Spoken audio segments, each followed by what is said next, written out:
어머니가 살아있을 때는 안 오시더니 돌아가시니까 오셨어요? 25살 청년이 저를 똑바로 바라보며 말했습니다. 그 얼굴을 보고 숨이 멎었어요. 제 눈, 제 코, 제 턱선. 30년 전 거울 속에 있던 얼굴이었거든요. 대답하지 못했습니다. 수천억짜리 회사를 움직이는 입이 한마디도 나오지 않았어요. 이 이야기는 25년 전으로 거슬러 올라갑니다. 이야기 시작 전에 구독과 좋아요 부탁드립니다. 지금 어디에서 듣고 계신지 댓글로 적어주시면 그곳을 향해 복 받으시길 기도드리겠습니다. 그날은 평범한 화요일이었습니다. 오전 10시 회장실 책상 위에 서류가 쌓여 있었고 저는 결제 도장을 찍고 있었어요. 수백억짜리 투자안이었거든요. 이런 걸 하루에 서너 건씩 처리하는 게 제 일상이었습니다. 그때 전화가 왔어요. 동생 정우였습니다. 형? 정우의 목소리가 평소와 달랐어요. 한 박자 느리고 조심스럽고 무슨 말을 꺼내야 할지 고르는 사람의 목소리였습니다. 왜? 형수님이 아니, 수진 형수님이. 저는 펜을 멈췄어요. 정우가 그 이름을 꺼낸 건 몇 년 만인지 모릅니다. 우리 집에서 그 이름은 없는 이름이었거든요. 어머니가 그랬으니까. 그년 이름은 이 집안에서 꺼내지 마라. 25년 동안 아무도 그 이름을 입에 올리지 않았어요. 돌아가셨대. 형? 펜이 손에서 미끄러졌습니다. 책상 위에 떨어진 만년필이 서류 위에 잉크 자국을 남겼어요.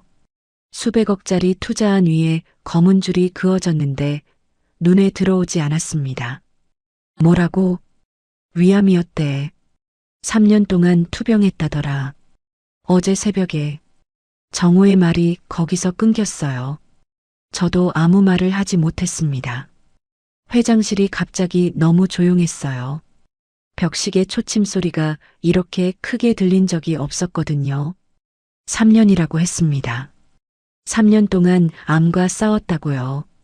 저는 그 3년 동안 뭘 했습니까? 신규 사업 확장하고 해외 법인 세우고 경제지 인터뷰하고 그러는 동안 그 사람은 항암제를 맞고 있었어요. 장례식장이 어디냐? 제 입에서 그 말이 나왔을 때 저도 놀랐습니다. 수원이야. 형, 근데 어디냐고. 정우가 장례식장 이름을 말해줬어요. 저는 그걸 메모하지 않았습니다. 손이 떨려서 글씨를 쓸 수가 없었거든요. 그냥 머릿속에 새겼어요. 수원. 수원이었구나. 25년 동안 수원에 있었구나. 서울에서 차로 1시간 거리에. 전화를 끊고 한참을 앉아 있었습니다. 회장실 창밖으로 서울 도심이 내려다 보였어요. 한성그룹 본사 43층. 이 도시의 절반이 제 발밑에 있다고 사람들은 말합니다. 수천억 자산, 직원 2만 명, 계열사 12개. 제가 도장을 찍으면 공장이 돌아가고 고개를 끄덕이면 수백 명이 움직여요. 그런데 그 사람한테는 전화 한 통 못했습니다. 25년 동안 밥 한 끼 사준 적이 없어요. 아픈지 건강한지 살아있는지조차 확인하지 않았습니다. 아니, 못한 게 아니에요. 안 한 겁니다. 무서웠으니까. 그 사람 얼굴을 보면 25년 전에 제가 떠오를 테니까. 아내한테 한마디 못하고 창문 뒤에 서 있던 그 비겁한 남자가요. 서랍을 열었습니다. 깊숙한 안쪽, 서류 밑에 숨겨둔 봉투 하나. 비서도 모르고 아무도 모르는 물건이에요. 25년 동안 이 서랍에서 꺼낸 적이 딱 2번 있었습니다. 한 번은 아버지 돌아가신 날, 한 번은 회장 취임식 날, 결혼 사진이었어요. 빛이 발해서 누렇게 변했더라고요. 사진 속에 수진 씨가 웃고 있었습니다.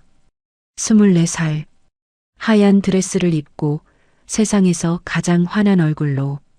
그 옆에 서 있는 27살의 저는 어깨를 잔뜩 펴고 세상을 다 가진 것 같은 표정이었어요.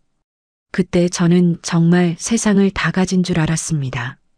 재벌가의 장남, 아름다운 아내, 탄탄한 미래, 다 가졌다고 생각했어요. 그런데 가장 중요한 건 지키지 못했습니다. 사진을 내려놓고 눈을 감았어요. 수진 씨의 마지막 모습이 떠올랐습니다. 현관문 앞에서 캐리어 하나를 끌고 서 있던 뒷모습. 수진 씨는 돌아보지 않았어요. 저도 쫓아가지 않았고요. 그게 마지막이었습니다. 25년 전 그 뒷모습이 제 기억 속 수진 씨의 마지막이에요. 그런데 이제 영정 사진이 되었다고요. 인터폰을 눌렀습니다. 회장님, 11시에 이사회가. 오늘 일정 전부 취소해. 비서가 잠깐 멈칫했어요. 3년 동안 저를 수행한 비서인데 제가 일정을 통째로 취소한 적은 한 번도 없었거든요. 이사회도 장관 면담도 해외 바이어 미팅도 빠진 적이 없는 사람이에요. 아버지 돌아가신 날에도 오전 이사회는 마치고 병원에 갔습니다. 전부요? 전부. 비서가 더 묻지 않았어요. 제 목소리에서 뭔가를 느꼈겠죠. 코트를 집어들었습니다. 운전기사에게 연락하려다 멈췄어요. 아무도 데리고 가고 싶지 않았습니다. 이건 회장으로서 가는 게 아니니까. 한성그룹 회장이 아니라 아무 자격도 없는 전 남편으로서 가는 거니까. 지하 주차장에 내려가서 혼자 차에 탔습니다. 시동을 걸고도 한참 동안 출발하지 못했어요. 내비게이션에 수원 장례식장 주소를 찍었는데 손가락이 화면 위에서 멈췄거든요. 경로 안내를 시작합니다라는 기계음이 울렸을 때 갑자기 목이 메었습니다. 25년이요. 25년 동안 한 번도 찾아가지 못한 사람의 장례식에 제가 갈 자격이 있는 겁니까?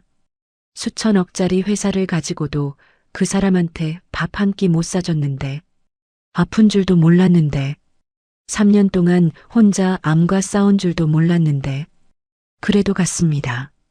가지 않으면 평생 후회할 것 같았거든요. 아니, 이미 25년을 후회하고 있으니까. 여기서 안 가면 남은 인생 전부를 후회로 채울 것 같았어요. 고속도로에 올라탔습니다. 서울에서 수원까지 1시간도 안 걸려요. 1시간. 차로 1시간 거리에 그 사람이 있었습니다. 25년 동안 제가 회장실에서 수백억짜리 도장을 찍고 있을 때 1시간 거리에서 그 사람은 혼자 살고 있었어요. 핸들을 잡은 손이 떨렸습니다. 수천억짜리 회사를 움직이는 이 손이 수원으로 가는 핸들 하나를 제대로 잡지 못했어요. 수원 장례식장 주차장에 차를 세웠습니다. 시동을 끄고도 한참 동안 내리지 못했어요. 백미러에 비친 제 얼굴이 낯설었거든요. 매일 아침 면도하면서 보는 얼굴인데 그날따라 늙어 보였습니다. 55년을 산 얼굴이 아니라 100년은 산 것 같은 얼굴이었어요. 코트깃을 세웠습니다. 모자를 눌러쓰고 마스크를 올렸어요. 한성그룹 회장이 전처 장례식에 왔다는 게 알려지면 내일 아침 경제지 사회면에 뜹니다. 그게 무서웠느냐고요? 아니요. 기자가 무서운 게 아니에요. 수진 씨 장례식을 시끄럽게 만들고 싶지 않았습니다. 살아서도 조용히 살았던 사람인데 마지막까지 저 때문에 소란스러워지면 안 되잖아요. 장례식장 입구 앞에 섰습니다. 들어가지 못했어요. 국화향이 문 밖까지 흘러나왔거든요. 그 냄새를 맡는 순간 다리가 굳었습니다. 안에 들어가면 수진 씨가 사진으로만 존재한다는 뜻이잖아요. 25년 동안 살아있겠지 하고 외면했던 그 사람이 정말로 없어졌다는 걸 눈으로 확인해야 하는 거잖아요. 10분을 서성였습니다. 조문객들이 오가는 사이에서 혼자 서 있었어요. 장례식장 직원이 어디 조문 오셨습니까? 하고 물었는데 대답을 못했습니다. 이수진이라는 이름이 입에서 나오지 않았거든요. 25년 동안 한 번도 소리내어 부르지 않은 이름이라 그런 건지 아니면 그 이름을 말하는 순간 모든 게 진짜가 될 것 같아서 그런 건지. 이수진 씨요. 겨우 그 한마디를 했습니다. 사무실이요. 안쪽으로 들어가시면 됩니다. 발이 무거웠어요. 복도가 길었습니다. 사무실까지 걸어가는 그 20m가 제 인생에서 가장 긴 거리였어요. 수천억짜리 계약서에 도장 찍으러 가는 길은 한 번도 무겁지 않았는데 이 복도는 걸을수록 다리가 가라앉았습니다. 문을 열었습니다. 가장 먼저 보인 건 국화였어요. 하얀 국화가 벽을 가득 채우고 있었습니다. 그 한가운데에 사진 하나. 수진 씨였습니다. 웃고 있었어요. 25년 만에 본 그 얼굴이 웃고 있었습니다. 주름이 늘었더라고요. 볼 옆으로 웃음 주름이 깊게 패여 있었고 이마에도 잔주름이 보였어요. 제가 기억하는 24살의 얼굴이 아니었습니다. 세월이 지나간 얼굴이었어요. 그런데 눈은 그대로였습니다. 24살 때 결혼사진에서 봤던 그 눈. 따뜻하고 맑고 한 점 원망도 없는 눈. 25년이 지났는데 그 눈만은 하나도 변하지 않았어요. 코끝이 찡했습니다. 향을 올리려고 손을 내밀었는데 떨려서 향에 불을 붙이지 못했어요. 라이터를 3번이나 튕겼습니다. 옆에 있던 조문객 아주머니가 보다 못해 라이터를 대신 켜주셨어요. 가까운 분이셨나 봐요. 대답하지 못했습니다. 가깝다고 해야 합니까? 멀다고 해야 합니까? 한때 세상에서 가장 가까웠던 사람을 세상에서 가장 먼 사람으로 만든 건 저인데 그것도 제 손으로요. 향을 꽂고 고개를 숙였습니다. 눈을 감았어요. 무슨 말을 해야 할지 몰랐습니다. 미안하다고요? 그 말이 25년치 무게를 감당할 수 있을 리 없었어요. 보고 싶었다고요? 그건 찾아오지 않은 사람이 할 말이 아니잖아요. 그냥 고개를 숙이고 있었습니다. 오래. 고개를 들었을 때 시선이 자연스럽게 상주석으로 향했습니다. 그리고 멈췄어요. 상주석에 청년이 한 명 앉아 있었습니다. 검은 정장에 검은 넥타이, 왼쪽 팔에 흰 완장을 차고 조문객에게 고개를 숙여 인사하고 있었어요. 옆 얼굴이 보였습니다. 숨이 멎었습니다. 그 얼굴을 알고 있었거든요. 제가 30년 동안 매일 아침 거울에서 본 얼굴이었어요. 눈매가 같았습니다. 코가 같았어요. 턱선이, 이마가 조문객에게 고개를 숙이는 각도까지 저를 복사해 놓은 것 같았어요. 아니요, 복사가 아닙니다. 그 얼굴은 제 젊은 시절 그 자체였어요. 30살 때의 저. 결혼식 날 어깨를 잔뜩 펴고 서 있던 그때의 저. 누렇게 바른 사진 속에만 있던 그 얼굴이 살아서 움직이고 있었습니다. 세상에 이런 우연이 있습니까? 아니요. 우연이 아니었습니다. 제 심장이 그걸 알고 있었어요. 머리가 부정하고 있을 때 심장은 이미 미친 듯이 뛰고 있었거든요. 옆에 앉아 계시던 아주머니에게 물었습니다. 목소리가 떨렸어요. 저기 상주분이 고인의 아들입니까? 네, 외아들이래요. 외아들. 어머니 혼자 키웠다고 하더라고. 참 대단한 분이야. 여자 혼자서 아들을 저렇게 반듯하게 키웠으니 심장이 쪼그라드는 것 같았습니다. 그 청년이 올해 몇 살인지 아십니까?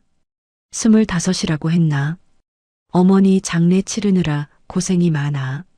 얼굴이 참 잘생겼어. 아버지를 닮았나 봐. 25. 이혼하고 정확히 25년. 머릿속에서 숫자가 맞춰졌습니다. 이혼할 때가 결혼 3년 차. 수진 씨 나이 27. 그로부터 25년. 아이가 25. 맞았어요. 수진 씨가 그 집을 나갈 때 뱃속에 아이가 있었던 겁니다. 캐리어 하나 끌고 현관문을 나서던 그날 혼자가 아니었어요. 저는 창문에서 내려다보면서 뒷모습만 봤습니다. 뱃속에 제 아이가 있다는 걸 모른 채로 왜 말하지 않은 겁니까? 왜 숨긴 겁니까? 재벌 며느리 위자료면 수십억이에요.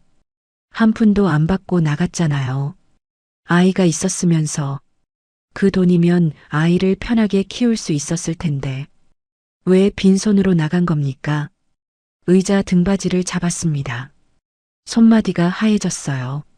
잡지 않으면 쓰러질 것 같았거든요. 수천억짜리 회사를 가진 남자가 동네 장례식장 플라스틱 의자를 붙잡고 간신히 서 있었습니다. 다시 상주석을 봤어요. 청년이 마지막 조문객을 보내고 나서 잠깐 혼자가 되었습니다. 허공을 바라보는 얼굴. 피곤하고 슬프고 그런데 울지 않으려고 턱을 꽉 깨물고 있었어요. 수진 씨가 그랬습니다. 시어머니한테 모욕을 당해도 명절에 친척들 앞에서 망신을 당해도 울지 않으려고 턱을 꽉 깨물었어요. 이를 악물고 참았습니다. 저한테도 한 번도 울면서 하소연한 적이 없었어요. 항상 웃으려고 애를 썼습니다. 그 버릇이 아들한테 그대로 갔더라고요. 그때 눈물이 났습니다. 소리 없이 마스크 안쪽이 젖었어요. 모자책 밑으로 눈물이 흘러내렸는데 닦지 못했습니다. 손이 의자를 놓으면 주저앉을 것 같았으니까. 저 아이가 제 아들입니다. 25년 동안 존재조차 몰랐던 제 아들이 어머니의 장례식에서 혼자 상주석을 지키고 있었어요. 재벌 회장의 아들이 장학금으로 대학을 나왔을 겁니다. 재벌의 핏줄이 어머니 혼자 설거지해서 번 돈으로 컸을 겁니다. 한성그룹 회장의 아들인데 아버지 얼굴 한 번 못 보고 25해를 살았어요. 그러는 동안 저는 43층 회장실에 앉아서 수백억짜리 도장을 찍고 있었습니다. 그리고 그 어머니는 이제 사진 속에 있습니다. 하얀 국화 한가운데에서 25년 전이나 지금이나 같은 눈으로 웃고 있었어요. 심장이 멈추는 줄 알았습니다. 아니, 25년 전에 멈췄어야 할 심장이 그제서야 뛰기 시작한 겁니다. 처음부터 어머니는 반대했습니다. 한성그룹 장남이 그런 집안 출신을 데려온다고? 꼴이 뭐냐? 수진 씨는 대학 동기였어요. 같은 경영학과. 저는 재벌 2세였고 수진 씨는 지방 소도시에서 올라온 장학생이었습니다. 졸업식 날 고백했어요. 수진 씨가 웃으면서 고개를 끄덕였을 때 세상을 다 가진 기분이었습니다. 그런데 어머니가 선을 그었어요. 집안이 안 맞아. 끝내라. 저는 그때 한 가지는 해냈습니다. 어머니한테 맞섰어요. 생전 처음이었습니다. 수진이 아니면 결혼 안 합니다. 그 한마디를 했어요. 아버지가 중재하셨고 어머니는 결국 허락은 하셨지만 축복은 없었습니다. 결혼식 날이었어요. 하객이 500명이 넘었습니다. 재계 인사, 정치인, 아버지 사업 파트너. 그 사이에 수진 씨 쪽 하객은 30명이 채 안 됐어요. 수진 씨 아버지가 양복이 익숙하지 않으셨는지 연신 넥타이를 고쳐 매시더라고요. 어머니가 그걸 보면서 한마디 했습니다. 저런 사돈을 둔 것도 팔자야. 옆에 있던 신우이한테 한 말이었는데 일부러 수진 씨 귀에 들리게 한 거였어요. 수진 씨가 부케를 잡은 손에 힘이 들어가는 게 보였습니다. 그런데 웃었어요. 끝까지 웃었습니다. 결혼식 사진에 남은 수진 씨의 얼굴은 환하게 웃고 있지만 부케를 잡은 손가락은 하얗게 질려 있었을 겁니다. 그래도 신우는 행복했어요. 아버지가 마련해 주신 작은 아파트에서 둘이 살았습니다. 저는 아직 그룹에서 말단 이사였고 수진 씨는 살림을 하면서 회사 근처 작은 학원에서 영어를 가르쳤어요. 아침마다 도시락을 싸줬습니다. 오늘 반찬 계란말이야. 당신이 좋아하잖아. 수진 씨가 도시락 뚜껑을 닫으면서 웃던 얼굴. 햇살이 부엌 창으로 들어오면 수진 씨 머리카락이 갈색으로 빛났어요. 저는 그 뒷모습을 보면서 넥타이를 맸습니다. 세상에서 제일 평범하고 세상에서 제일 행복한 아침이었습니다. 지금도 그 부엌이 눈에 선해요. 흰색 타일, 작은 냄비, 나란히 놓인 컵 2개. 그때는 그게 전부였는데 그게 전부여도 충분했어요. 문제는 명절이었습니다. 결혼 첫 해 설 시댁에 갔어요. 어머니가 수진 씨를 부엌으로 보냈습니다. 친척 어른들 20명이 넘게 오셨는데 수진 씨 혼자 상을 차렸어요. 시누이는 거실에서 텔레비전을 보고 있었고 어머니는 수진 씨가 차린 상을 보더니 한마디 했습니다. 국이 짜. 입맛도 그 집안 수준이야. 수진 씨가 고개를 숙였어요. 죄송합니다, 어머니. 다시 할게요. 저는 옆에 앉아서 숟가락을 내려놓았습니다. 그게 전부였어요. 숟가락을 내려놓은 게 제가 한 전부였습니다. 한마디를 했어야 해요. 어머니, 국 맛있습니다. 그 한마디면 됐어요. 그런데 못했습니다. 2번째 설은 더 했어요. 수진 씨가 전을 부치고 잡채를 만들고 갈비찜을 하고 새벽 5시부터 부엌에 서 있었습니다. 12시간을 꼬박 일했어요. 저녁에 친척들이 돌아가고 수진 씨가 설거지를 하고 있었는데 어머니가 부엌에 들어왔습니다. 너 1년 내내 뭐 했냐? 전이 기름에 절었어. 이것도 제대로 못하면서 이 집안에 왜 있는 거야? 수진 씨의 어깨가 떨렸어요. 고무장갑을 낀 손이 싱크대의 가장자리를 잡았습니다. 그런데 돌아서지 않았어요. 울지도 않았고요. 네, 어머니. 내년에는 더 잘하겠습니다. 그 목소리가 떨리고 있었는데 저는 거실에서 그걸 듣고만 있었습니다. 결혼 3년 차. 아이가 없었어요. 산부인과를 다녔는데 특별한 이상은 없다고 했습니다. 시간이 좀 걸릴 수 있다고요. 그런데 어머니한테 시간이란 건 없었어요. 3년이 다 되도록 시도 못 받는 년을 언제까지 데리고 있을 거냐. 명절 친척 모임이었습니다. 20명이 넘는 사람들 앞에서요. 수진 씨가 떡국을 나르다가 멈췄어요. 손에 들린 쟁반이 미세하게 흔들렸습니다.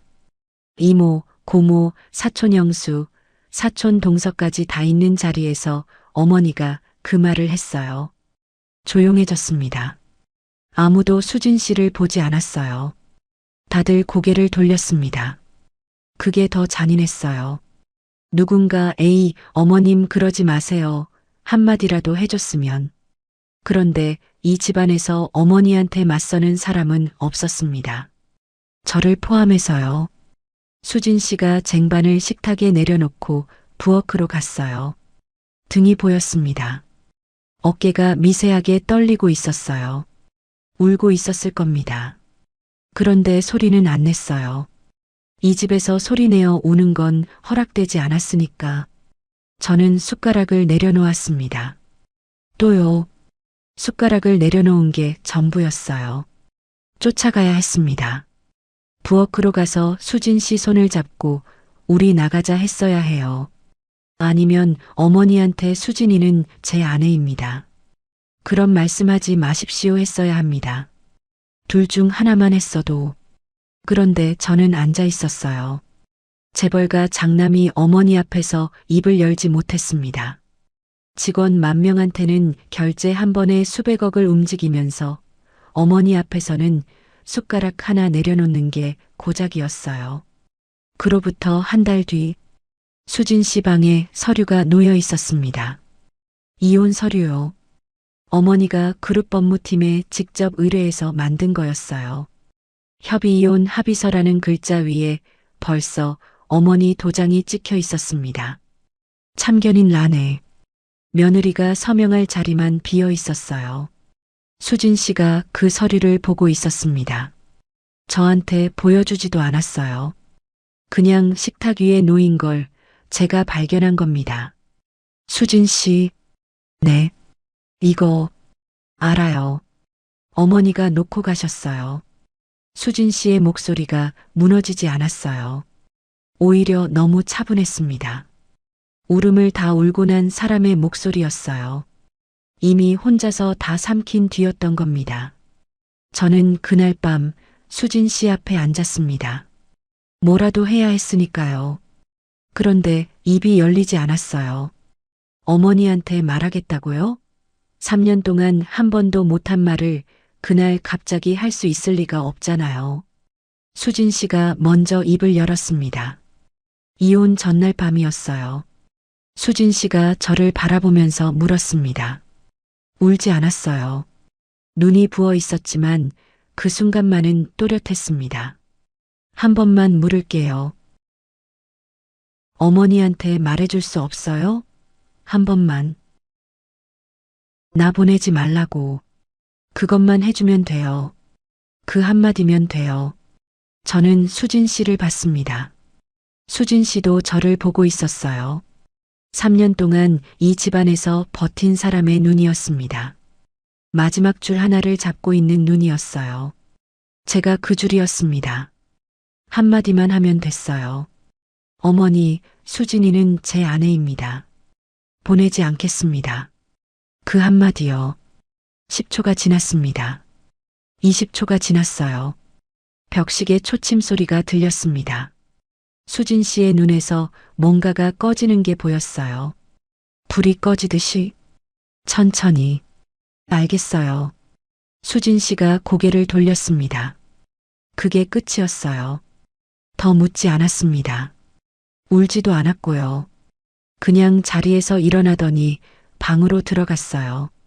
그 뒷모습이 아직도 눈에 있습니다. 다음 날 아침, 수진 씨가 현관에 서 있었습니다. 캐리어 하나. 그게 전부였어요. 3년 동안 이 집에서 쌓인 것 중에 자기 것은 그 캐리어 하나뿐이었다는 뜻이에요. 갈게요. 재벌 며느리였습니다. 위자료만 해도 수십억은 됐을 거예요. 재산 분할하면 더 받을 수 있었고요. 변호사 한 명만 쓰면 되는 일이었어요. 한 푼도 안 받았습니다.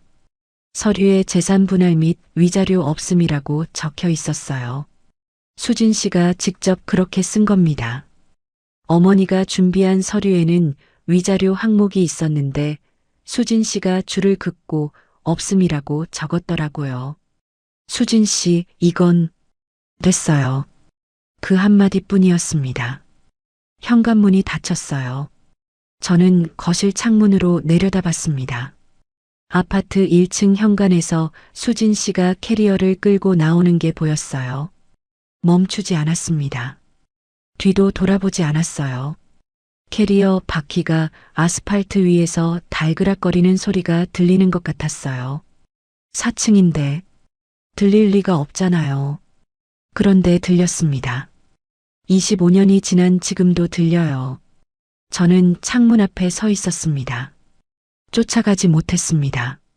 그때 한마디만 했으면 어머니, 수진이는 제 아내입니다. 재벌가 장남이 어머니한테 그 한마디를 못했어요. 직원 2만 명한테는 한 번의 결제로 수백억을 움직이면서 아내 앞에서는 그 한마디가 그렇게 무거웠습니다. 그날 이후로 25년. 저는 그 한마디의 무게를 지고 살았습니다. 장례식장을 떠나지 못했습니다. 조문을 마치고 나와야 하는데 다리가 움직이지 않았어요. 로비 구석 소파에 앉아서 멍하니 있었습니다. 머릿속에서 숫자만 빙빙 돌았어요. 25, 25년. 임신 6주면 이혼할 때 이미. 왜 말하지 않은 겁니까? 그때 누군가 제 앞에 섰습니다. 한 회장님 맞으시죠? 고개를 들었어요. 50대 중반쯤 되어 보이는 여자분이었습니다. 턱까지 오는 짧은 머리에 흰 뿌리가 보였고 버건디색 집업 점퍼를 입고 있었어요. 화장기 없는 얼굴에 눈이 많이 부어 있었습니다. 며칠째 울었다는 게 얼굴에 다 보였어요. 누구십니까? 박영자예요. 수진이 친구. 수진이 친구. 그 말에 가슴이 철렁했습니다. 수진 씨한테 친구가 있었구나. 25년 동안 옆에 있어준 사람이 있었구나. 저는 그것조차 몰랐어요. 수진이가 회장님이 혹시 오실 수도 있을 거라고 했어요. 수진 씨가요? 네. 죽기 한 달 전에 그러더라고요. 그이가 올 수도 있어. 그러면 좀 얘기해줘. 그랬어요. 그이. 수진 씨가 저를 그이라고 불렀다고요. 25년 동안 위자료 한 푼 안 받고 혼자 아이를 키운 사람이 전 남편을 원망도 아닌 그이라고 불렀습니다. 잠깐 얘기 좀 할 수 있을까요, 회장님? 장례식장 1층에 작은 카페가 있었어요. 자판기 커피를 하나씩 뽑아들고 구석 자리에 앉았습니다. 영자 씨의 손도 떨리고 있었어요. 저만 떠는 게 아니었습니다. 어디서부터 얘기해야 할지 모르겠는데 영자 씨가 종이컵을 내려놓았어요. 한숨을 한 번 쉬고 저를 똑바로 봤습니다. 수진이가 이혼할 때 임신 중이었던 거 아세요? 알고 있었냐고요. 1시간 전에 알았습니다. 상주석에 앉은 25살 청년의 얼굴을 보고요. 오늘 알았습니다. 그럴 줄 알았어요. 영자 씨가 쓴웃음을 지었습니다. 웃음이 아니었어요. 25년치 한숨이 웃음 모양으로 나온 거였습니다. 이혼 서류 도장 찍기 일주일 전이었어요. 수진이가 산부인과에서 전화를 받았대요. 임신 6주래요. 6주. 수진이가 그날 밤에 저한테 전화했어요. 울면서 영자야, 나 어떡하지? 아이가 생겼어. 그러더라고요. 자판기 커피가 식어가고 있었습니다. 저는 한 모금도 마시지 못했어요. 그래서 제가 물었죠. 남편한테 말해. 그랬더니 수진이가 한참 동안 아무 말 안 하다가 이러는 거예요. 영자 씨가 잠깐 멈췄어요. 눈이 빨개지더니 고개를 돌렸습니다. 창밖을 보면서 말을 이었어요. 말하면 시어머니가 아이를 빼앗을 거야. 심장이 쪼그라들었습니다. 시어머니가 전에 그런 말을 했었대요. 애만 낳으면 내가 기를 필요 없어. 우리가 키운다. 수진이는 그 말이 협박으로 들렸던 거예요. 재벌가잖아요. 법률팀이 있고 돈이 있고 양육권 소송하면 수진이가 이길 수 있겠어요? 이길 수 없었을 겁니다. 어머니라면 그렇게 했을 거예요. 아이만 빼앗고 며느리는 내쫓는 거. 어머니한테 며느리는 필요 없었으니까. 대를 이을 손주만 있으면 됐으니까. 그래서 숨긴 겁니까? 네. 아이를 지키려면 임신 사실을 숨기고 완전히 사라져야 한다고 했어요. 그게 수진이가 내린 결론이었어요. 저는 두 손으로 얼굴을 감쌌습니다. 자판기 커피의 플라스틱 뚜껑이 시야에서 흐려졌어요. 그런데 회장님, 그것만이 아니에요. 영자 씨 목소리가 낮아졌습니다. 수진이가 회장님한테 마지막으로 기회를 줬대요. 이혼 전날 밤에. 알고 있었습니다.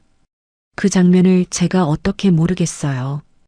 평생 잊지 못하는 장면인데 어머니한테 한 번만 말해줘. 나 보내지 말라고. 그렇게 물었다고 했어요. 네. 회장님이 아무 말 안 했다고. 네. 수진이가 그러더라고요. 그 사람이 입을 열면 임신 얘기를 하려고 했어. 그 사람이 나를 잡으면 아이가 있다고 말하려고 했어. 근데 아무 말 안 하더라. 숨이 막혔습니다. 기회가 있었던 겁니다. 제가 한마디만 했으면 수진 씨가 임신 사실을 말했을 거예요. 그러면 모든 게 달라졌을 겁니다. 25년이 달라졌어요. 그런데 저는 침묵했습니다. 수진이가 그때 결심했대요. 이 사람은 아이가 있어도 안 변할 거야.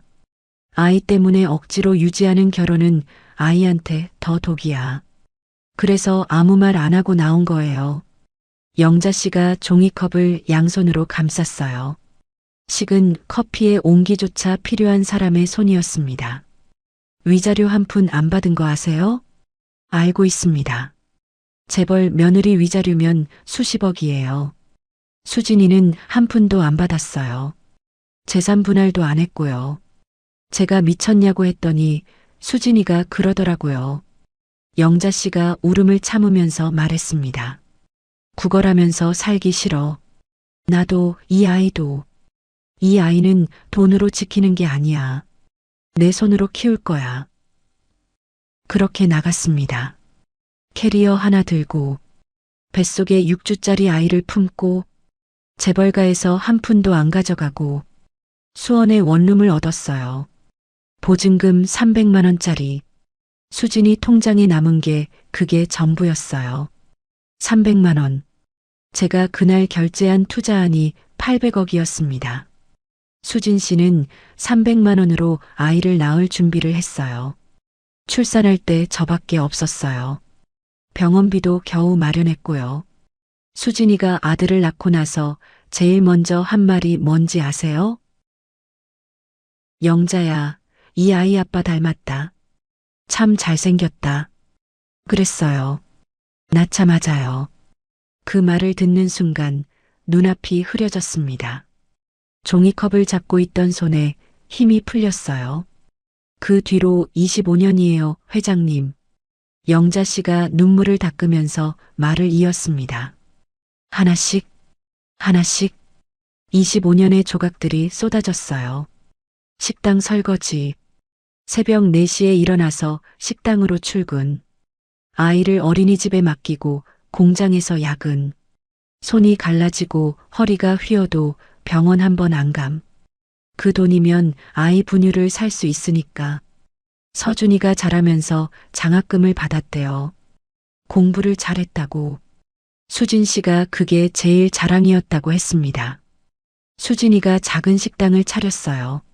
서준이 중학교 때 김치찌개 집이었는데 새벽부터 밤까지 일했어요. 그렇게 번 돈으로 서준이 학원비 냈어요. 회장님, 수진이가 아들한테 아버지 얘기를 어떻게 했는지 아세요? 아버지는 돌아가셨어. 그렇게 말했대요. 숨을 쉴 수가 없었습니다. 그런데요. 아버지 욕을 한 번도 안 했어요. 한 번도요. 서준이한테 항상 이렇게 말했대요. 영자 씨의 목소리가 떨렸습니다. 너희 아빠는 착한 사람이었어. 다만 약한 사람이었을 뿐이야. 착한 사람, 약한 사람. 그게 수진 씨가 25년 동안 아들에게 해준 저에 대한 평가였습니다. 원망도 아니고 욕도 아니고 착하지만 약한 사람. 그게 저였어요. 그리고 회장님, 영자 씨가 울음을 삼키면서 말했습니다. 매년 회장님 생일에 수진이가 케이크를 사왔어요. 뭐라고요? 케이크요. 작은 거. 딸기 케이크. 매년 25년 동안 촛불 꽂고 서준이랑 둘이 앉아서 촛불 불고 서준이한테 이렇게 시켰대요. 영자 씨가 양손으로 얼굴을 가렸습니다. 어깨가 떨렸어요. 아빠 건강하게 해주세요. 서준이가 매년 그렇게 빌었대요. 아빠 얼굴도 모르면서 테이블 위에 이마를 박았습니다. 참을 수 없었어요. 소리가 나왔습니다. 제 입에서 나온 소리인지도 몰랐어요. 장례식장 카페 한 구석에서 한성그룹 회장이 테이블에 얼굴을 묻고 울었습니다. 코트도 벗지 않은 채로, 모자도 쓴 채로, 자판기 커피가 엎어져서 테이블 위에 퍼졌는데 아무도 신경 쓰지 않았어요. 수진 씨, 25년 동안 위자료 한 푼 안 받고 설거지하면서 아이를 키우고 아이한테 아빠 욕을 한 번도 안 하고 매년 제 생일에 케이크를 사서 촛불을 켜고 그 사람이 재벌한테 받은 게 뭡니까? 캐리어 하나 들고 나간 게 전부잖아요. 3년 동안 시어머니한테 맞고 남편한테 한마디 보호도 못 받고 임신한 몸으로 혼자 나가서 저는 그동안 43층 회장실에 앉아 있었습니다. 한참을 울었습니다. 영자 씨도 울고 있었어요. 장례식장 카페에서 두 사람이 마주 앉아 소리 없이 우는 모습이 이상했을 겁니다. 지나가는 사람들이 힐끗 봤어요.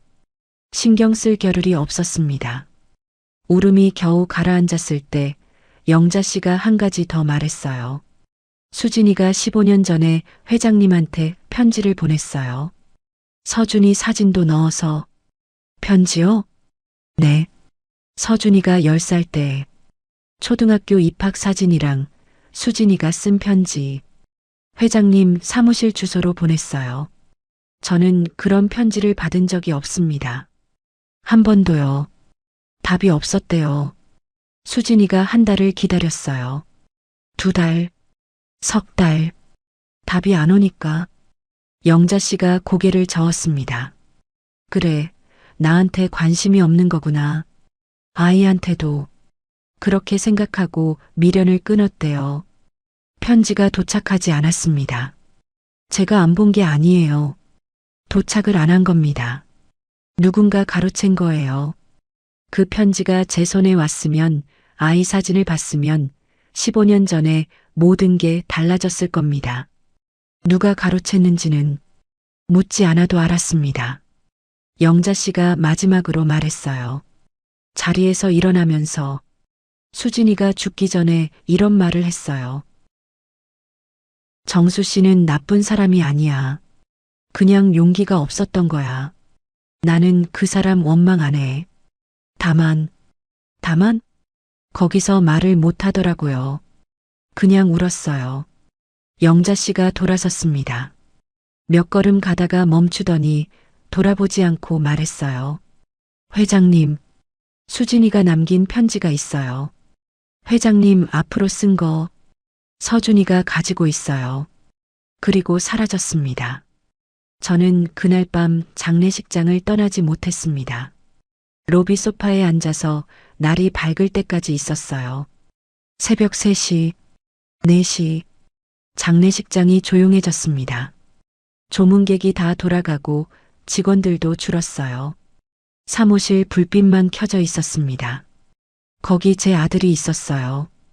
이름도 오늘 알았습니다. 한서준. 수진 씨가 제 성을 따랐더라고요. 25년 동안 저를 원망할 수도 있었을 텐데 아이한테 제 성을 줬어요. 떠나면 또 25년 전처럼 될 것 같았거든요. 뒷모습을 보고만 있는 사람이 될 것 같았어요. 그래서 떠나지 못했습니다. 새벽 5시 장례식장 로비에서 밤을 샜습니다. 한숨도 자지 못했어요. 자판기 커피를 4잔째 뽑았는데 한 잔도 다 마시지 못했습니다. 입에 넣으면 아무 맛도 안 났거든요. 사무실 문이 살짝 열려 있었어요. 저도 모르게 일어나서 복도를 걸었습니다. 문 앞에 섰어요. 안을 들여다봤습니다. 국화향이 코를 찔렀어요. 서준이가 보였습니다. 상주석 옆 간이 침대에 누워 있었어요. 잠이 든 건지 기절한 건지 검은 정장을 입은 채로 신발도 안 벗고 쓰러져 있었습니다. 완장은 아직 팔에 감긴 채였어요. 가까이 갔습니다. 아들의 자는 얼굴을 처음 봤습니다. 55년을 살면서 처음이에요. 다른 아버지들은 아이가 태어난 날부터 매일 보는 얼굴을, 저는 25년 만에 처음 보는 겁니다. 오른손을 배 위에 올리고 자고 있었어요. 심장이 덜컥 내려앉았습니다. 저도 그렇게 잡니다. 어릴 때부터, 어머니가 너는 어릴 때부터 배 위에 손 올리고 자더라고 했어요. 한 번도 만난 적 없는 아이가 저와 똑같은 잠버릇을 가지고 있었습니다. 피는 못 속인다고 하잖아요. 그 말이 이런 뜻인 줄 몰랐습니다. 잠버릇 하나에 무릎이 꺾이는 기분. 이런 게 있는 줄 몰랐어요. 서준이의 얼굴을 가만히 들여다봤습니다. 눈을 감고 있으니까 수진 씨도 보였어요. 눈매는 저를 닮았는데 감은 눈꺼풀의 곡선은 수진 씨였습니다. 코는 제 코고 입은 수진 씨 입이었어요. 두 사람이 한 얼굴에 섞여 있었습니다.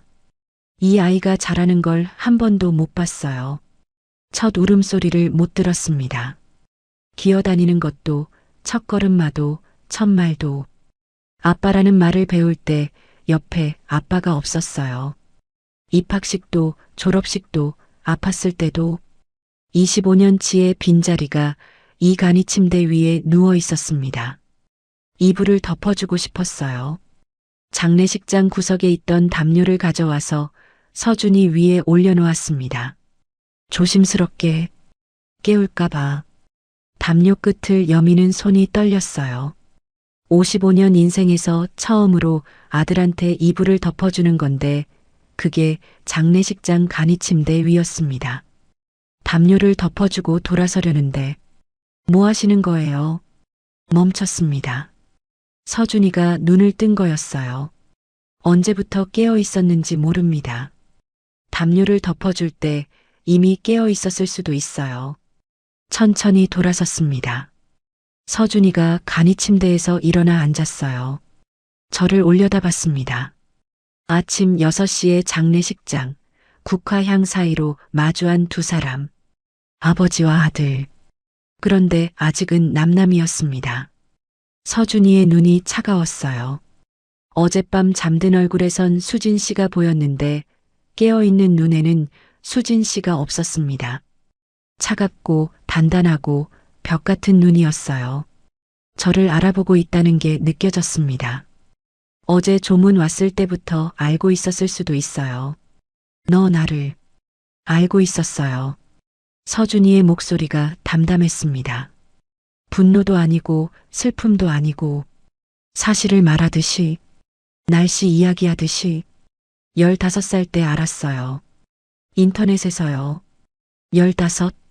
10년 전 서준이가 중학교 3학년이었을 때 한성그룹 회장 한정수 검색하면 바로 나오더라고요. 사진도 있었어요.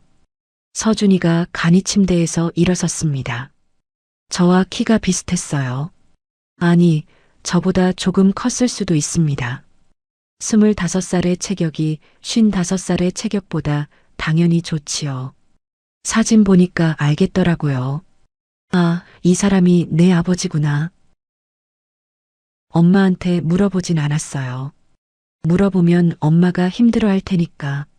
서준이가 담요를 접었습니다. 제가 덮어준 담요를 아무 말 없이 정확하게 4번 접어서 간이 침대 위에 올려놓았어요. 그 손이 떨리지 않았습니다. 그때부터 궁금했어요. 이 사람이 왜 안 찾아오는 걸까? 재벌이잖아요. 사람을 시켜서 찾으려면 하루면 되잖아요. 수원이 서울에서 얼마나 먼데요. 1시간도 안 걸리잖아요. 알고 있었습니다. 어젯밤 고속도로에서 저도 그 생각을 했어요. 1시간. 고작 1시간이었습니다. 근데 안 왔어요. 10년 동안 한 번도. 서준아. 처음에는 이유가 있겠지 했어요. 바쁘니까. 회장이니까. 나중에 오겠지. 서준이가 영정 사진을 바라봤습니다. 수진 씨의 웃는 얼굴. 하얀 국화 사이에서 빛나는 그 얼굴을 잠깐 보더니 다시 저를 봤어요. 안 오더라고요. 엄마가 암에 걸렸을 때도. 3년이에요. 3년 동안 항암 치료 받았어요. 머리카락이 다 빠졌어요. 밥을 못 먹어서 30kg대까지 빠졌어요. 그래도 안 왔어요. 서준이의 목소리가 올라가지 않았습니다. 그게 더 무서웠어요. 소리를 지르면 차라리 나았을 겁니다. 담담하게 사실만 나열하듯이 25년의 부재를 읊는 그 목소리가 엄마가 새벽 4시에 식당 나갈 때 당신은 뭐 하고 있었어요? 엄마가 항암제 살 돈이 없어서 식당을 넘길 때 당신 회사 시가총액이 얼마였는지 알아요? 엄마가 토하면서 항암 치료 받을 때 제가 등을 문질러 줬어요. 새벽 2시에 엄마가 아파서 잠을 못 잘 때 제가 약을 타다 줬어요. 엄마가 마지막에 숨이 가빠서 산소호흡기를 끼고 있을 때 옆에 있던 사람은 저 하나였어요. 서준이가 저를 똑바로 봤습니다. 당신은 그 시간에 어디 있었어요? 대답할 수 없었습니다. 알고 있으니까요. 그 시간에 저는 43층 회장실에 있었습니다. 수백억짜리 결제를 하고 해외 출장을 가고 경제지 인터뷰를 하고 있었어요. 수진 씨가 토하면서 항암 치료를 받고 있을 때 저는 사업 보고서를 읽고 있었습니다. 엄마가 서준이의 목소리가 처음으로 흔들렸습니다. 턱을 깨물었어요. 수진 씨의 버릇. 울지 않으려고 턱을 깨무는 그 버릇. 엄마가 죽을 때까지 당신 이름 한 번 원망 안 했어요. 아빠는 착한 사람이었어. 약한 사람이었을 뿐이야. 엄마가 평생 한 말이 그거예요. 서준이의 눈이 빨개졌습니다. 그런데 울지 않았어요. 이를 악물고 참았습니다. 수진 씨처럼 엄마는 원망 안 했어요. 서준이가 한 발짝 다가왔습니다. 근데 나는 달라요. 나는 원망해요. 그 말이 가슴에 박혔습니다. 못이 박히듯이 빼낼 수도 없고 움직일 수도 없고 나는 내 아버지다. 겨우 그 말을 했습니다.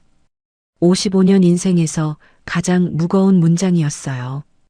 회장 취임식 연설보다 수천억짜리 계약서 서명보다 무거웠습니다. 서준이가 잠깐 멈췄어요. 그리고 웃었습니다. 웃음이 아니었어요. 입꼬리만 올라가고 눈은 웃지 않았습니다. 25년의 공백이 만든 웃음이었어요. 알고 있다고 했잖아요. 미안하다. 그 말밖에 나오지 않았습니다. 수천억짜리 회사를 굴리는 입에서 두 글자밖에 나오지 않았어요. 미안하다, 서준아. 서준이가 저를 봤습니다. 3초, 5초, 긴 시간이었어요. 그 말이 25년이나 걸린 거예요?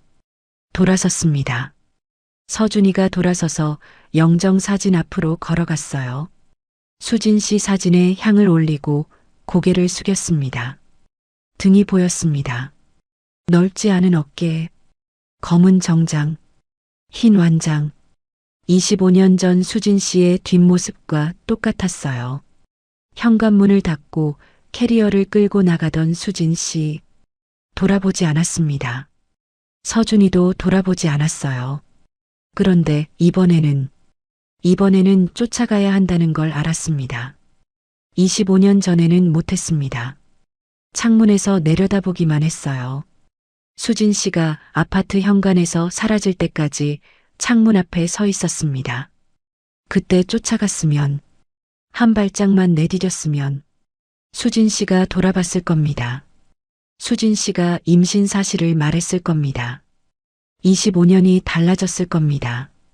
그 한 발짝을 못 내디뎌서 25년을 잃었습니다. 이번에는 잃지 않겠습니다. 서준이의 뒷모습을 보면서 장례식장 국화향 속에서 주먹을 꽉 쥐었어요. 이번에는 장례식 3일차 발인 전날 밤이었습니다. 서준이는 그 뒤로 저와 눈을 마주치지 않았어요. 조문객을 맞이하고 고개를 숙이고 향을 올리고 그 사이에 제가 있어도 없는 사람 취급이었습니다. 저는 그걸 받아들였어요. 원망할 자격이 없으니까. 25년 동안 없는 사람이었으니까 지금 없는 사람 취급을 받는 게 당연한 겁니다. 그래도 떠나지 않았습니다. 로비에 앉아 있었어요. 조문객인 척 코트깃을 세우고 모자를 눌러 쓴 채로. 한성그룹 회장이 동네 장례식장 로비 소파에서 사흘째 버티고 있는 꼴이 뭡니까? 비서한테서 전화가 수십 통 왔어요. 이사회, 해외 바이어, 정부 정책 간담회. 전부 무시했습니다. 3년 동안 한 번도 일정을 빠지지 않았던 사람이 사흘 동안 연락을 끊었으니 회사가 발칵 뒤집혔을 겁니다. 신경 쓸 겨를이 없었어요. 밤 11시쯤이었습니다. 조문객이 다 돌아가고 장례식장이 다시 조용해졌을 때 영자 씨가 왔어요. 로비에 앉아있는 저를 발견하고는 잠깐 멈추더니 천천히 다가왔습니다. 아직 안 가셨어요? 못 갔습니다. 사흘째잖아요. 네. 영자 씨가 한숨을 쉬었어요. 옆에 앉더니 한참 동안 아무 말 없이 앞을 바라봤습니다. 두 사람이 나란히 소파에 앉아서 침묵하는 시간이 길었어요.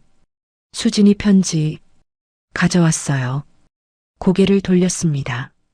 영자 씨의 손에 하얀 봉투가 들려 있었어요. 얇은 편지 봉투, 앞면에 글씨가 보였습니다. 삐뚤삐뚤한 글씨, 수진 씨의 글씨였어요.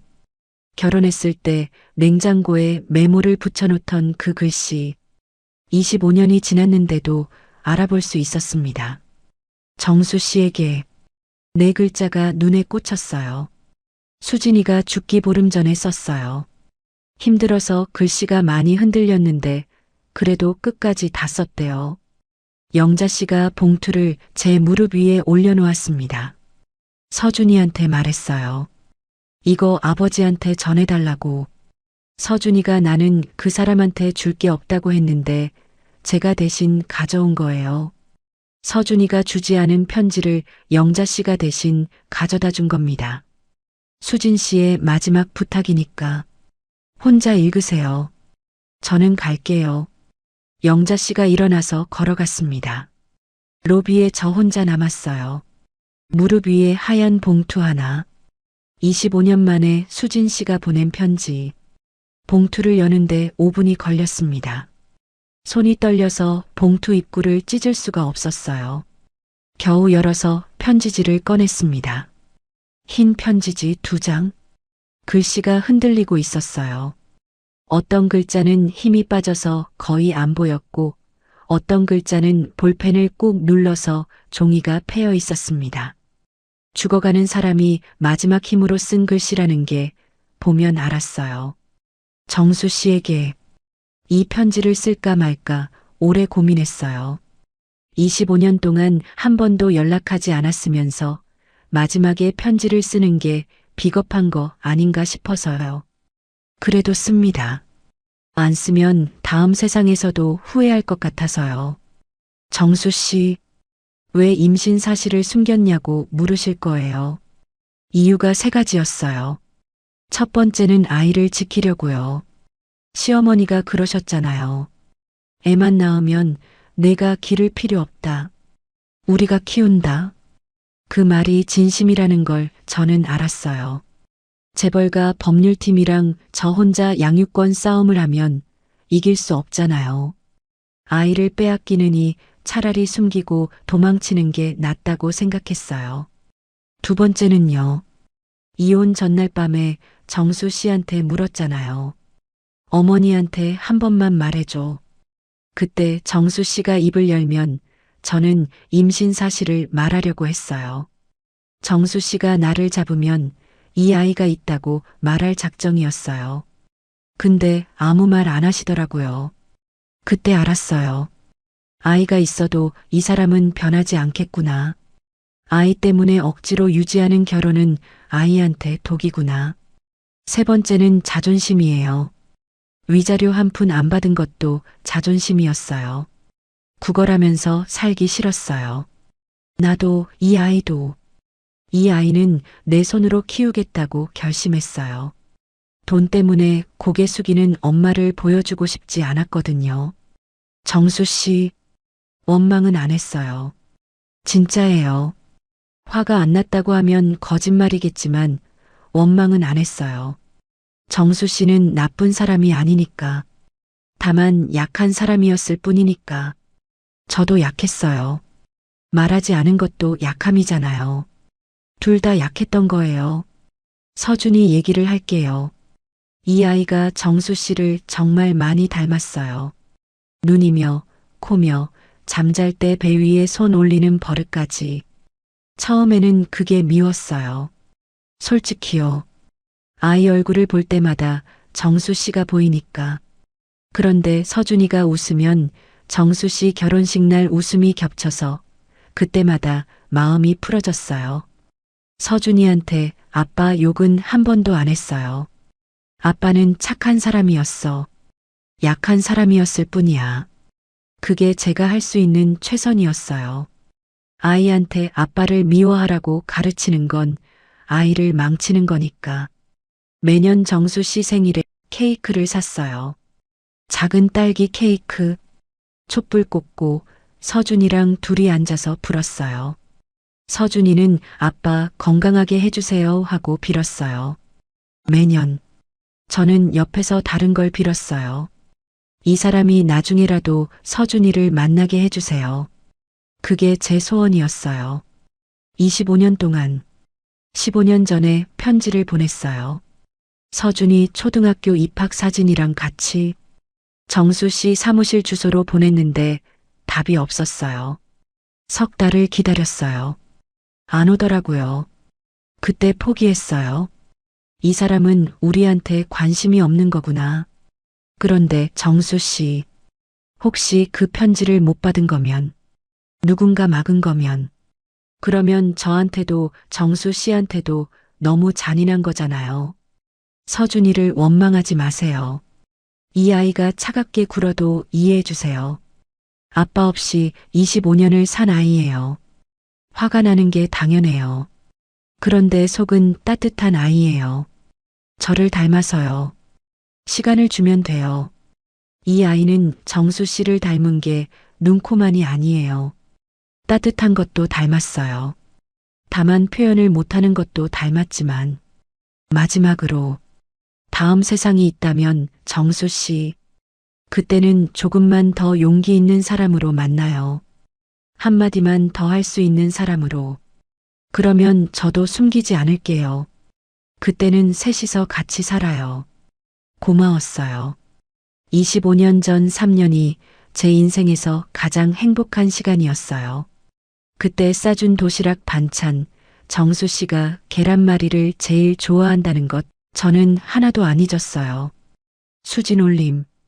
편지가 끝나는 곳에서 글씨가 완전히 흐트러져 있었습니다. 마지막 수진 올림 4글자는 거의 읽을 수 없을 정도로 떨리고 있었어요. 볼펜이 미끄러진 자국이 남아 있었고 종이에 동그란 얼룩이 몇 개 져 있었습니다. 눈물 자국이었어요. 수진 씨가 이 편지를 쓰면서 울었다는 걸 그 얼룩이 말해주고 있었습니다. 편지를 무릎 위에 내려놓았습니다. 아무것도 할 수 없었어요. 울 수도 없었습니다. 눈물이 다 마른 건지 아니면 눈물로는 감당이 안 되는 감정인 건지 그냥 앉아 있었어요. 텅 빈 사람처럼 한마디만 더 할 수 있는 사람으로 만나요. 그 문장이 심장에 불을 질렀습니다. 한마디. 25년 전에 저한테 부족했던 건 그 한마디였어요. 어머니, 수진이는 제 아내입니다. 그 한마디. 수진 씨는 죽을 때까지 그 한마디를 기다린 겁니다. 기다리다 못해 다음 세상에서 만나자고 한 겁니다. 그리고 15년 전 편지. 수진 씨가 보낸 편지를 제가 못 받았다는 건 누군가 중간에서 막았다는 뜻입니다. 15년 전이면 서준이가 10살. 초등학교 입학 사진을 넣었다고 했어요. 사무실 주소로 보냈는데 답이 없었다고. 그 편지가 제 손에 왔으면, 아이 사진을 봤으면, 1시간 거리, 수원, 차를 몰고 갔을 겁니다. 그 즉시 누가 막았는지 묻지 않아도 알았습니다. 사무실로 온 편지를, 며느리의 편지를, 아이 사진이 든 편지를 그 사람만이 할 수 있는 일이었어요. 편지지를 봉투에 다시 넣었습니다. 조심스럽게, 구겨지지 않게. 이건 수진 씨가 마지막 힘으로 쓴 거니까. 수진 씨의 마지막 25년이 이 2장에 다 담겨 있으니까. 봉투를 코트 안주머니에 넣었습니다. 심장 바로 위에. 그리고 일어섰습니다. 발인을 마치고 서울로 돌아왔습니다. 수진 씨가 떠났어요. 하얀 국화와 함께 영정 사진 속 그 웃음과 함께 화장장 굴뚝에서 하얀 연기가 올라가는 걸 멀리서 봤습니다. 서준이 옆에 서지 못했어요. 서준이가 허락하지 않았으니까. 저는 주차장 끝에 서서 혼자 봤습니다. 하얀 연기가 하늘로 올라가더니 사라졌어요. 수진 씨, 25년 전에 현관문을 닫고 나간 사람이 이번에는 하늘로 나갔습니다. 이번에도 저는 서서 보기만 했어요. 그런데 이번에는 한 가지 다른 게 있었습니다. 코트 안주머니에 편지가 있었어요. 수진 씨가 남긴 말. 다음 세상에서는 조금만 더 용기 있는 사람으로 만나요. 그 문장이 심장 위에서 불을 지르고 있었습니다. 다음 세상까지 기다릴 수 없었어요. 이번 세상에서 해야 합니다. 지금 서울 강남 한성그룹 본가. 제가 자란 집입니다. 아버지가 돌아가시고 어머니 혼자 사시는 집. 300평 한옥에 관리인이 셋, 경호원이 둘. 대문만 열면 제게 서열 15위의 냄새가 나는 집이에요. 차에서 내려서 대문 앞에 섰습니다. 25년 전 이 대문 앞에서 수진 씨가 처음 시댁에 인사를 왔어요. 떨리는 손으로 과일 상자를 들고 어머니가 그 과일 상자를 보더니 이것밖에 못 사왔냐고 했습니다. 첫 만남부터 그랬어요. 대문을 열었습니다. 어머니는 거실에 계셨어요. 비단 방석 위에 앉아서 인삼차를 드시고 있었습니다. 76세, 허리가 꼿꼿하고 눈이 날카롭고 입이 서늘한 사람. 이 집안의 진짜 주인은 아버지가 아니라 어머니였어요. 아버지 살아계실 때도 그랬고 돌아가신 뒤에는 더했습니다. 왔냐? 어머니가 찻잔을 내려놓지도 않고 말했어요. 사흘 동안 연락을 끊었는데 걱정하는 기색이 없었습니다. 어머니는 원래 그래요. 자식 걱정을 티내는 사람이 아닙니다. 아니, 걱정을 하는 건지 안 하는 건지 구분이 안 돼요. 이 사회를 사흘이나 빠지면 어쩌냐.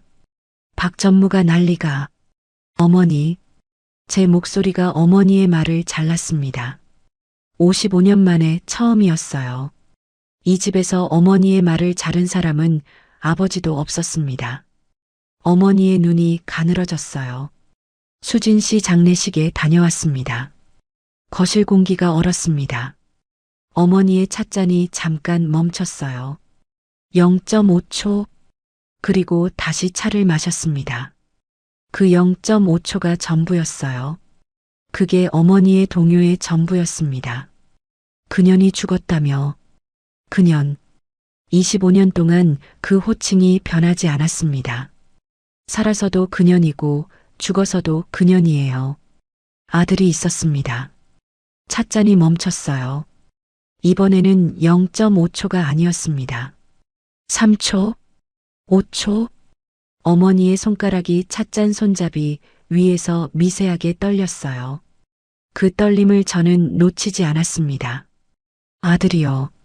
25살. 이혼할 때 뱃속에 있었습니다. 어머니가 찻잔을 탁자에 내려놓았어요. 소리가 났습니다. 거실에 그 소리가 울렸어요. 그래서 어머니의 대답이 그래서였습니다. 손주가 25년 동안 존재했다는 말에 그래서라고요. 그리고 15년 전에 주머니에서 수진 씨의 편지 봉투를 꺼냈습니다. 어머니 앞에 내밀지는 않았어요. 그냥 손에 들고 있었습니다. 수진 씨가 제 사무실 주소로 편지를 보냈습니다. 서준이 초등학교 입학 사진과 함께 15년 전에. 저는 그 편지를 받은 적이 없습니다. 어머니의 눈이 움직이지 않았어요. 저를 똑바로 보고 있었습니다. 피하지 않았어요. 어머니는 평생 눈을 피한 적이 없는 사람입니다. 어머니가 가로챘습니까? 침묵. 5초, 10초, 벽시계 초침 소리가 들렸습니다. 25년 전 이혼 전날 밤 수진 씨 앞에서 침묵했던 그 초침 소리와 똑같았어요. 그때는 제가 침묵했습니다. 이번에는 어머니가 침묵하고 있었어요. 그래, 내가 치웠다. 한마디. 어머니가 인삼차를 다시 들었습니다. 마치 날씨 이야기를 하듯이요. 그년한테서 온 편지가 왜 내 손에 가? 쓸데없는 거 보고 다시 흔들리면 어쩌려고. 쓸데없는 거요? 목소리가 올라갔습니다. 이 집에서 처음이었어요. 이 거실에서 어머니를 향해 목소리를 높인 사람은 55년 동안 없었습니다. 아이 사진이었습니다. 제 아들 사진이요. 10살짜리 아이가 초등학교 입학식에서 웃고 있는 사진을 어머니가 치웠습니다. 흥? 그년이 내 핏줄인지 아닌지도 모르면서 제 얼굴입니다. 어머니의 말을 잘랐습니다. 두 번째로 그 아이 얼굴이 제 얼굴이에요. 눈이며 코며 턱선이며 저를 복사해 놓은 것 같습니다. 어머니가 보셔도 부인 못하실 겁니다. 어머니의 눈썹이 미세하게 움직였어요.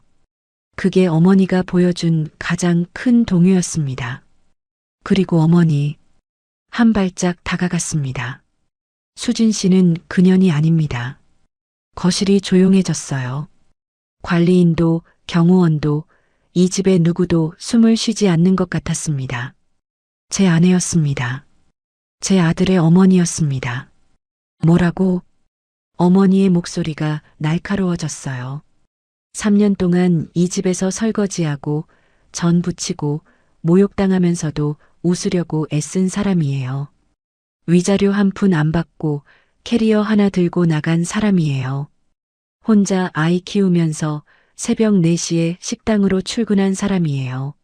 내가 지금 엄마한테 25년 동안 아들한테 아빠 욕을 한 번도 안 한 사람입니다.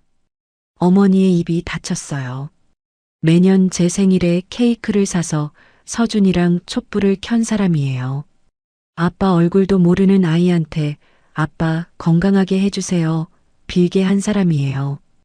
위암으로 3년을 싸우면서 항암 치료 받느라 식당을 팔았어도 저한테 연락 한 번 안 한 사람이에요. 목소리가 떨렸습니다. 그런데 멈추지 않았어요. 25년 동안 못한 말이 물이 터지듯이 나왔습니다. 그 사람이 죽었습니다. 어머니. 52세에 암으로 죽었어요. 그런데 어머니는 그년이라고 부릅니다. 죽어서도 어머니가 대를 끄는 겁니다. 어머니의 얼굴이 굳었어요. 3년이 다 되도록 시도 못 받는다고 하셨죠?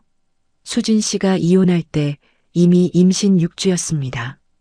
어머니가 내쫓은 며느리 뱃속에 어머니 손주가 있었어요. 한성그룹의 대가 끊긴 게 아니라 어머니가 끄는 겁니다. 인삼차가 식어가고 있었습니다. 어머니의 손이 탁자 위에 놓여 있었어요. 주름진 손, 76년을 살아온 손, 그 손이 처음으로 떨리고 있었습니다. 어머니가 15년 전에 그 편지를 제게 주셨으면, 아이 사진을 보여주셨으면, 저는 수원으로 차를 몰았을 겁니다. 그날 당장 서준이를 만났을 거예요. 수진 씨한테 미안하다고 했을 거예요. 15년이 달라졌습니다. 어머니가 15년을 빼앗은 겁니다. 내가 이 집안을 지키려고. 집안이요? 웃음이 나왔습니다. 웃음이 아니었어요. 집안을 지키셨다고요? 어머니가 지킨 집안의 3대 독자 회장이 55세에 혼자 밥 먹고 있습니다. 아들도 없고 며느리도 없고 손주도 없어요. 그게 어머니가 지킨 집안입니다. 어머니의 입술이 떨렸어요. 저는 그걸 보고도 멈추지 않았습니다. 25년 동안 멈춰서 이 지경이 됐으니까 오늘부로 어머니 경영 참여를 중단합니다. 그룹 고문직 해임 절차에 들어갑니다. 내일 이사회의 안건으로 올리겠습니다. 어머니가 자리에서 일어섰어요. 76세의 몸이 흔들렸습니다. 그런데 눈은 불타고 있었어요. 내가 감히 엄마한테 25년 전에는 어머니한테 한마디 못했습니다. 어머니를 똑바로 봤어요. 그래서 제 아내를 잃었고, 제 아들을 잃었고, 25년을 잃었습니다. 이제는 합니다. 25년 늦었지만, 돌아섰습니다. 등 뒤에서 어머니가 뭔가를 말했어요. 들리지 않았습니다. 아니, 듣지 않았어요. 수진 씨, 이게 25년 전에 했어야 할 한마디입니다. 늦었지만 했습니다. 그날 밤부터 수원에 다니기 시작했습니다. 서준이가 사는 곳을 알아냈어요. 영자 씨가 알려줬습니다.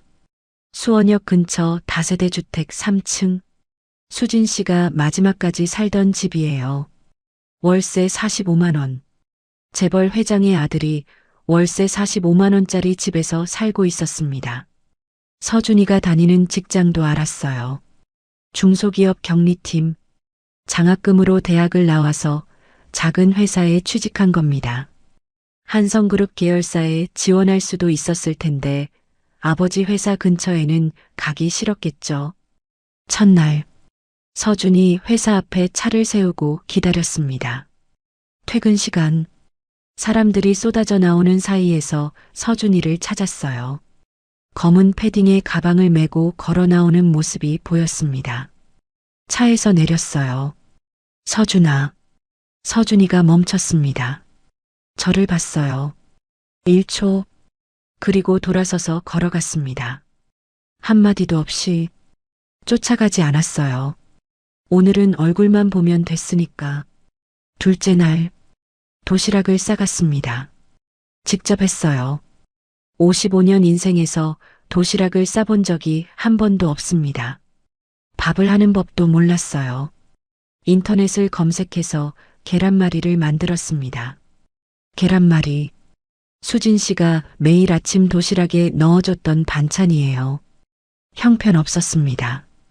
타고 부서지고 모양이 엉망이었어요. 그래도 도시락통에 담았습니다. 서준이 회사 앞에서 기다렸어요. 퇴근 시간, 서준이가 나왔습니다. 서준아, 밥 먹었냐? 서준이가 멈추지 않았어요. 쳐다보지도 않고 지나갔습니다. 저는 도시락을 든 채 서 있었어요. 회사 직원들이 힐끗 봤습니다. 수천억짜리 오버코트를 입은 중년 남자가 도시락을 들고 서 있으니까 이상했겠죠. 셋째 날, 서준이 앞에 도시락을 놓고 왔습니다. 회사 1층 경비실에 맡겼어요. 이름표를 붙여서 한서준님에게 저녁에 경비실에 전화했습니다. 도시락이 아직 있냐고. 아, 그거요. 찾아가셨는데요. 가져갔어요. 먹었는지는 모르지만 가져가긴 했습니다. 넷째 날도 갔습니다. 다섯째 날도요. 매일 갔어요. 도시락을 싸서 계란말이는 점점 나아졌습니다. 처음에는 검게 탔는데 나흘째부터는 모양이 잡혔어요. 일주일째에는 제법 먹을 만해졌습니다. 유튜브를 보고 배웠어요. 55세 재벌 회장이 새벽에 일어나서 유튜브 보면서 계란말이를 굴리고 있었습니다. 어떤 날은 서준이가 도시락을 가져갔어요. 어떤 날은 안 가져갔습니다. 가져가지 않은 날에는 경비실에서 도시락을 회수해 왔어요. 집에 가져가서 혼자 먹었습니다. 식탁에 앉아서 서준이가 안 먹은 도시락을 먹었어요. 그 계란말이가 짜더라고요. 눈물이 들어가서 그런 건지 2주가 지났습니다. 서준이는 여전히 저와 눈을 마주치지 않았어요. 도시락은 이틀에 한 번쯤 가져갔습니다. 말은 한마디도 없었어요. 가져가면 그냥 가져가고 안 가져가면 그냥 안 가져가고 그래도 갔습니다. 수진 씨가 그랬잖아요.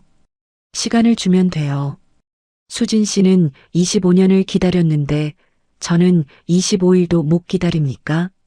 비가 오는 날이었어요. 서준이 회사 앞에 서 있었습니다. 우산을 안 가져갔더라고요. 퇴근 시간에 비가 내리기 시작했거든요. 저는 차 안에서 그걸 봤어요. 서준이가 회사 현관에서 비를 피하면서 가방을 뒤지고 있었습니다. 우산을 들고 차에서 내렸어요. 서준이 앞에 우산을 펼쳐서 씌워줬습니다. 서준이가 고개를 들었어요. 저를 봤습니다. 비에 젖은 제 얼굴과 젖지 않은 서준이의 얼굴이 우산 하나를 사이에 두고 마주했어요. 비 온다. 그게 제가 한 말이었습니다. 별것도 아닌 말, 바보 같은 말. 비 오는 걸 눈으로 보면서 비 온다라니. 서준이가 2초 동안 저를 봤어요. 그리고 우산을 받았습니다. 아무 말 없이요. 우산을 받아들고 돌아서서 걸어갔습니다. 뒤도 안 돌아보고 저는 비를 맞으면서 서 있었어요. 가슴이 뜨거웠습니다. 한마디가 아쉬웠지만 우산을 받아든 것만으로도 충분했어요. 25년 동안 아무것도 건네지 못한 사람이 우산 하나 건네는데 3주가 걸렸습니다. 그래도 이번에는 받아줬어요. 석 달이 지났습니다. 매일 갔어요. 비가 와도 눈이 와도 도시락을 싸서 서준이 회사 앞에 섰습니다. 경비실 아저씨가 저를 알아볼 정도가 됐어요. 아, 도시락 아버님 오셨어요? 하고 웃으면서 받아주셨습니다. 아버님. 그 말을 듣는데 코끝이 찡했어요.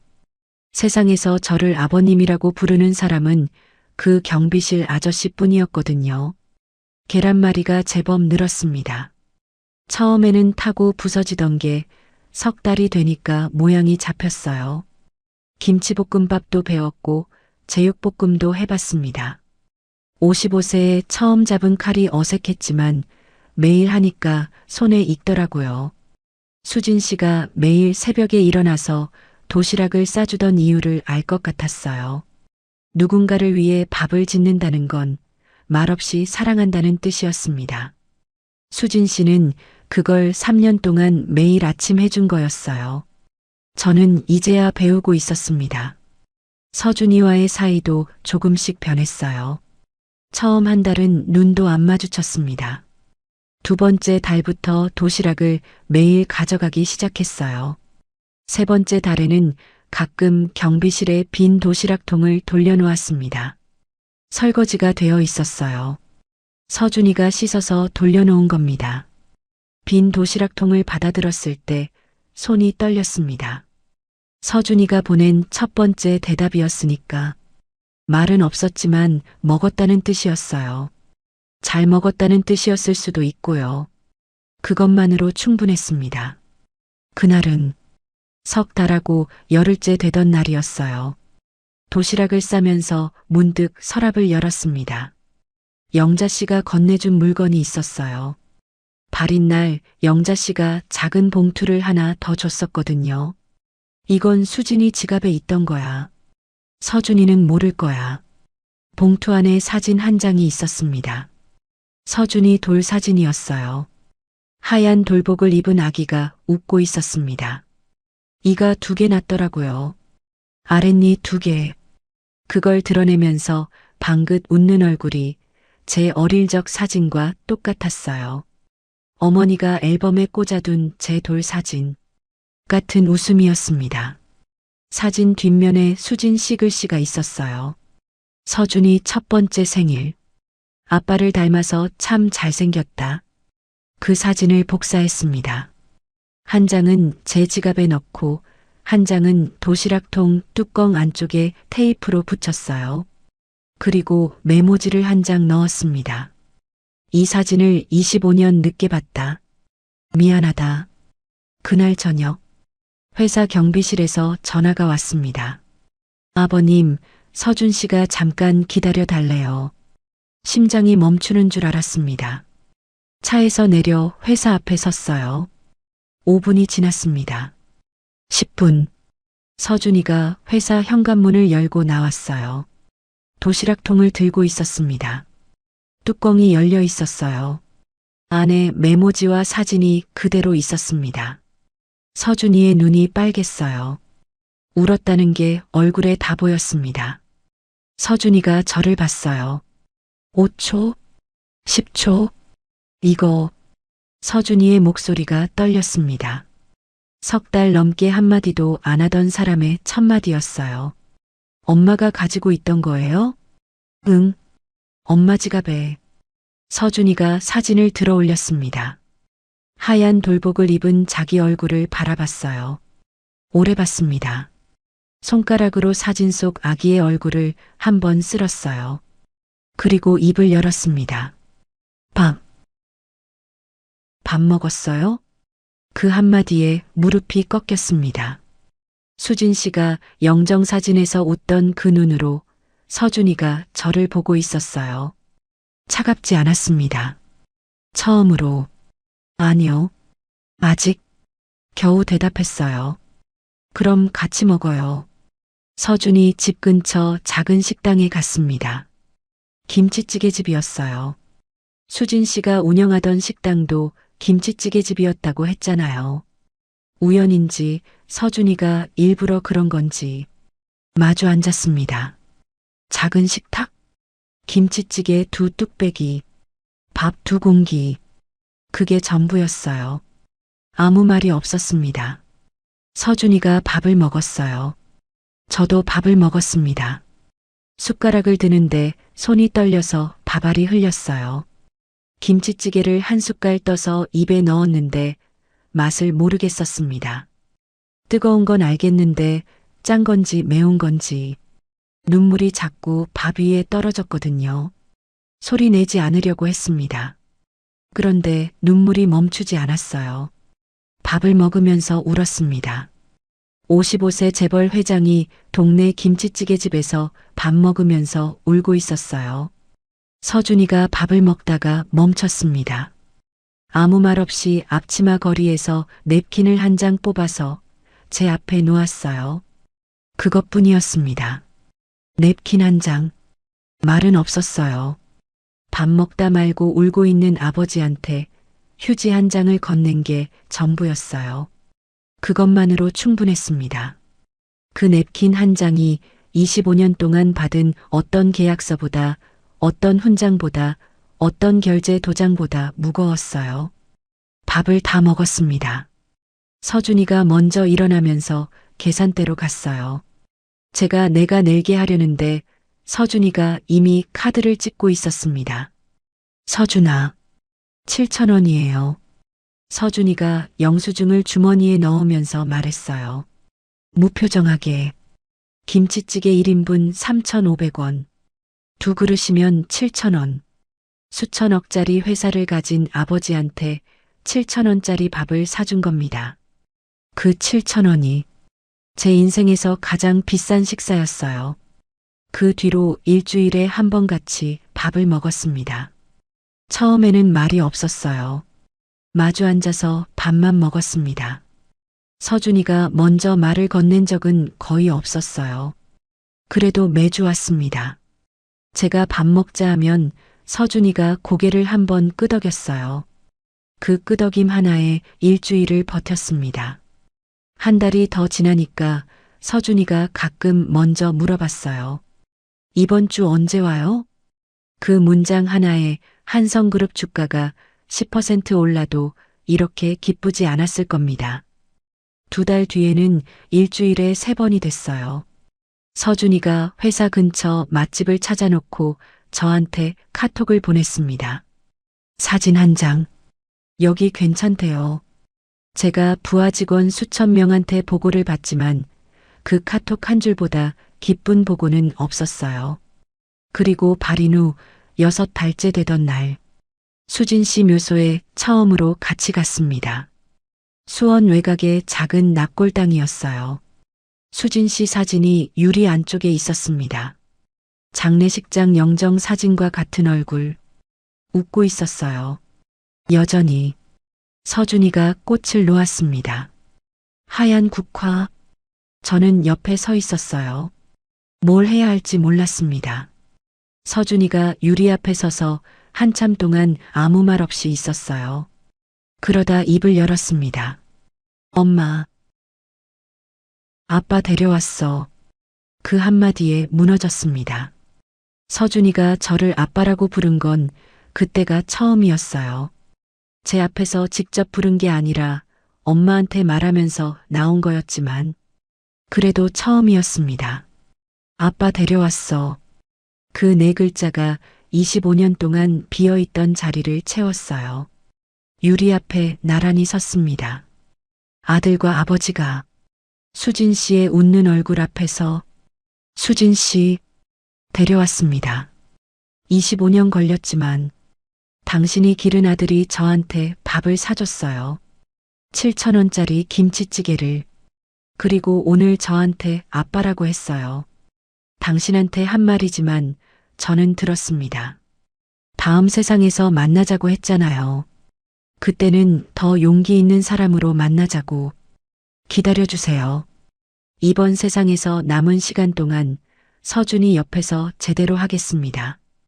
25년 못한 거 남은 날들로 갚겠습니다. 충분하지 않겠지만 할 수 있는 전부를 하겠습니다. 그리고 다음 세상에서 만나면 그때는 처음부터 셋이서 같이 밥 먹어요. 서준이가 결혼합니다. 제가 이 말을 할 수 있는 날이 올 줄 몰랐어요. 상대는 서준이 대학 동기래요. 작은 출판사에서 일하는 아이. 수진 씨처럼 웃는 게 따뜻한 아이였습니다. 서준이가 처음 소개해줬을 때 아버지, 인사드릴 사람이 있어요 했어요. 아버지. 서준이가 저를 아버지라고 부르기까지 1년 반이 걸렸습니다. 처음에는 호칭 자체가 없었어요. 그냥 저기요였습니다. 그 다음에는 회장님이었고요. 그러다 어느 날 전화가 왔는데 아버지, 이번 주 토요일 괜찮으세요? 하더라고요. 그날 전화를 끊고 30분 동안 울었습니다. 회장실에서 결혼식 준비를 같이 했어요. 서준이가 제게 부탁을 하나 했습니다. 아버지, 결혼식에서 축사 대신 편지 하나 읽어줄 수 있어요? 편지? 엄마가 아버지한테 남긴 편지. 그거 마지막 부분만. 수진 씨의 편지. 코트 안주머니에서 시작해 지금은 제 서재 금고에 보관하고 있는 그 편지. 그래, 읽을게. 결혼식 날이었습니다. 서준이가 턱시도를 입고 나왔어요. 제가 27살에 입었던 턱시도와 비슷한 핏이었습니다.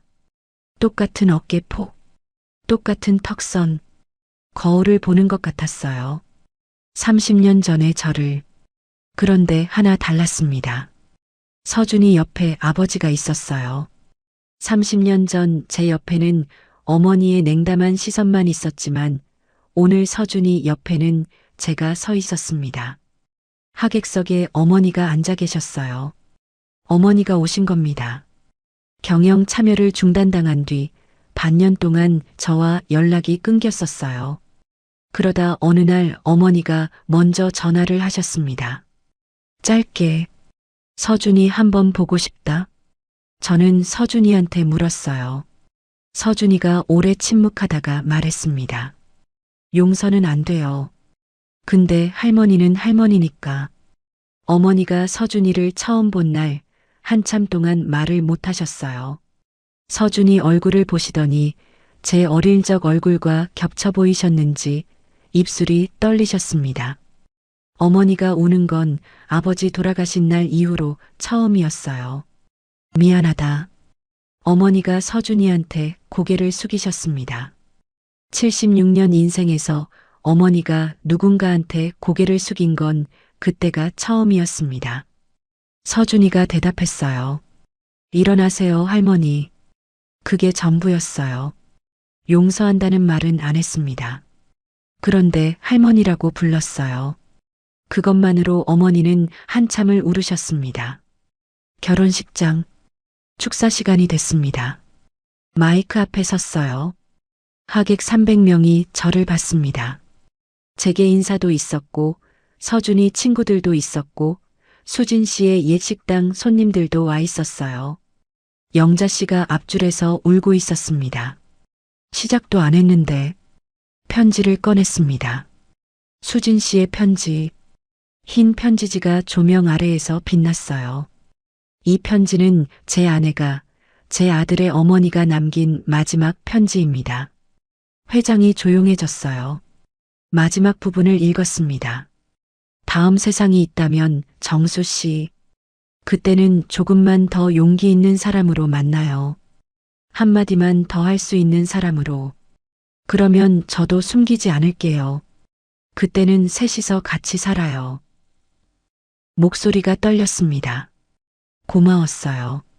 25년 전 3년이 제 인생에서 가장 행복한 시간이었어요. 그때 싸준 도시락 반찬, 정수 씨가 계란말이를 제일 좋아한다는 것, 저는 하나도 안 잊었어요. 편지를 접었습니다. 하객석이 조용했어요. 울음소리만 여기저기서 들렸습니다. 수진 씨, 마이크를 잡은 손이 떨렸어요. 당신이 말한 다음 세상을 기다리지 않았습니다. 이번 세상에서 늦었지만 서준이 옆에 섰습니다. 오늘 서준이가 결혼합니다. 당신이 25년 동안 혼자 키운 아들이 이렇게 반듯하게 자라서 오늘 가정을 이룹니다. 서준이를 봤어요. 서준이가 울고 있었습니다. 턱을 깨물고 참으려 했는데 안 되더라고요. 신부가 서준이 손을 잡고 있었어요. 당신이 있었으면 좋겠습니다. 오늘 여기에 말을 잇지 못했어요. 셋이서 같이 살자고 했잖아요. 하객석에서 누군가 크게 울었습니다. 영자 씨였어요. 마이크를 내려놓고 자리로 돌아왔습니다. 서준이가 자리에서 일어났어요. 저한테 다가왔습니다. 아무 말 없이 안았습니다. 서준이가 저를 아는 건 그때가 처음이었어요. 넓어진 어깨, 단단한 팔, 수진 씨의 따뜻함이 이 아이한테 그대로 갔더라고요. 등을 두드렸습니다. 잘 살아라. 겨우 그 한마디를 했어요. 서준이가 제 귀에 대고 말했습니다. 작게, 저한테만 들리게. 아빠, 고마워요. 지금은 결혼식 후 1년이 지났습니다. 서준이 부부와 일주일에 3번 밥을 먹어요. 한성그룹 회장이 수원 동네 식당에서 김치찌개를 먹습니다. 운전기사 없이 혼자 차를 몰고요. 수천억짜리 회사를 가지고 25년 동안 혼자 밥을 먹었습니다. 43층 회장실에서 비서가 가져다 주는 도시락을 혼자 먹었어요. 맛을 몰랐습니다. 지금은 7,000원짜리 김치찌개가 세상에서 가장 맛있어요. 맛의 비밀은 간단했습니다. 같이 먹는 사람이 있다는 것. 서준이가 며느리한테 제 이야기를 어떻게 했냐면요. 우리 아빠는 착한 사람이에요. 좀 늦은 사람이었을 뿐이에요. 착한 사람, 늦은 사람. 수진 씨가 했던 말과 한 글자 다릅니다. 약한 사람이 늦은 사람으로 바뀌었어요. 그 한 글자를 바꾸는데 25년이 걸렸습니다. 사랑에는 정해진 나이가 없다고 합니다. 저는 여기에 한 가지를 더합니다. 아버지에게도 정해진 나이가 없다고. 25년 늦었어도 아버지가 될 수 있다고. 한마디가 늦었을 뿐 마음은 25년 동안 거기 있었다고. 수진 씨, 다음 세상에서 만나면 그때는 제가 먼저 말할게요. 보내지 않겠습니다. 그 한마디를요.